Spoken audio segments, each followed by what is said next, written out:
කොළඹ බේරවැවේ සිට කටුනායක දක්වා ගුවන් ගමන් ඇරඹේ.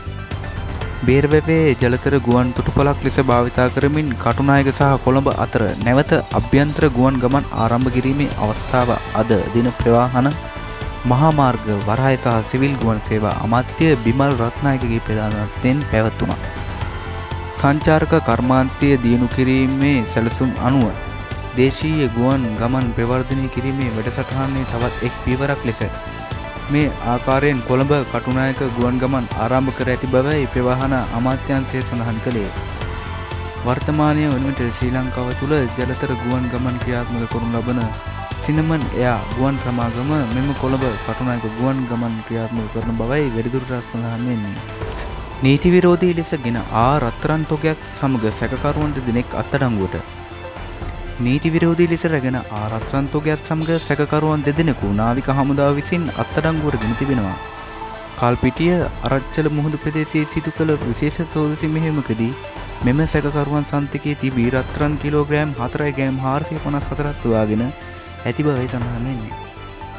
අදාළ රත්තරන් ප්‍රවාහනයට යොදාගත් කුඩා බෝට්ටුවක්ද නාවික හමුදා භාරයට ගෙන ඇති අතර ඉතා සූක්ෂම ආකාරයෙන් මාළු දැල්වලට යොදන ඊයම් ලෙස මෙම රත්තරන් තොගය රැගෙන යාමට සූදානම් කර තිබුණු බව නාවික හමුදාව පවසා සිටියා. සැකකරුවන් කල්පිටිය වෙන්දේතිවත්ත සහ අනවාසල ප්‍රදේශයේ පදිංචිකරුවන් වන අතර සිද්ධිය සම්බන්ධයෙන් වැඩිදුර විමර්ශන ක්‍රියාත්මකයි. තනමල්විල වැල්ලවාය මාර්ගයේ අනුතරකින් පුද්ගලයෙක් මිය ගොස් තවත් 5කට තුවාල. තනමල්විල වැල්ලවාය මාර්ගයේ කිතුරුකොටේ ප්‍රදේශයේදී අද අලුයම සිදු වූ අනුතරකින් එක් පුද්ගලයෙක් මිය ගොස් තවත් 5 දෙනෙකු තුවාල ලබා ඇති බව පොලිසිය පවසනවා.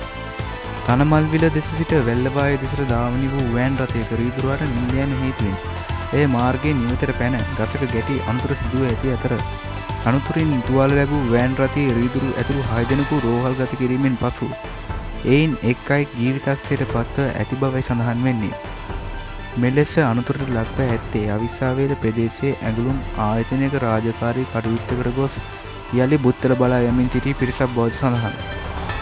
තුවාලකරුවන් අවුරුදු 23, 35, 49 යන වයස්වල පස්වන පුද්ගලයන් වෙනවා.